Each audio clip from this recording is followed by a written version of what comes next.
social media mandinoswera ndichiona nyaya dzenyu azukuruka. Pane imwe yenyu pane imwe yandaona yanyorwa naanonzi Wellens Mujuru. Anditi Wellens Mujuru ane nyaya yanyora yandoda ndinge ndinokuzivisa zviri kuitika mastreets umu. Anditi so chiteerera kana wanga usati wasubscribe this channel, I kindly ask you to subscribe or turn on your notification bell kuti pega patinouploada my videos you will be notified. Chitoti thanks very much nesupport yamunopa pachannel penyu, basa richienda mberi.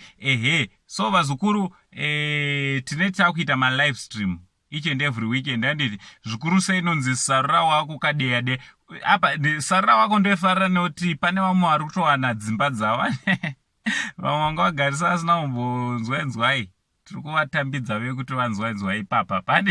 So this weekend just check maybe Friday or Saturday we are going to have a live stream ye sarura wako uchiwana wako muchisangana ipapa. Anditi so Wellens Mujuru abanyora mashoko ari panapa hanzi kwai hai na Wellens wedding cancelled. Right, thank you so much everyone for your time and for your sacrifices. They are all honored and respect. Thank you so much. I know a lot of you sacrifice their lives, time, money, and I wouldn't lie all your efforts and sacrifices that were meant to make 08 May 2021 a successful, well appreciated by especially me, Noel Mpofu, who was meant to be the groom for the day, and due circumstances beyond my control, the wedding has been cancelled. But same as we, right? I won't be polite and or whatsoever. I will be as blunt as possible.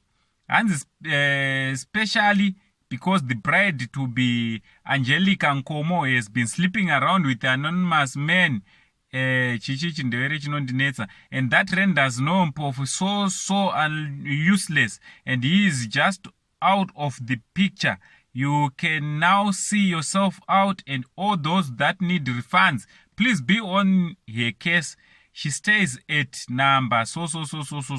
I solely apologize to everyone. Alright, nyaya ringoripo chete. Wellens Mujuru ari kuti mchato wamanga makagadzira kuenda musi wa8 May kandi tiri munani April May, musi wa8 maweekend anoteera maybe 1 or 2 musauye zvenyu nekuti muchato wapatsanurwa wanga uripo pakati peanonzi yeNoel Mpofu nemusikana iye anyorwa zita rake apo. Anditi Angelica Nkomo. Hanzi musikana anonzi Angelica anga achipa muchero kune vanhu vakawanda varume vakasiyana. So zvazokonzeresa kuti kunyange maroro akaitwa, pfuma yakabviswa, but muchato hauchaitwe nekuda kwokuti musikana atadza kuchengetedza muchero wabhadharirwa here wazukuru. So hamena kuti munozviona sei. Also pane mutemo wapasiswa nehurumende high court ikati munhu anochita munhu ngaarifandwe mari dzake. So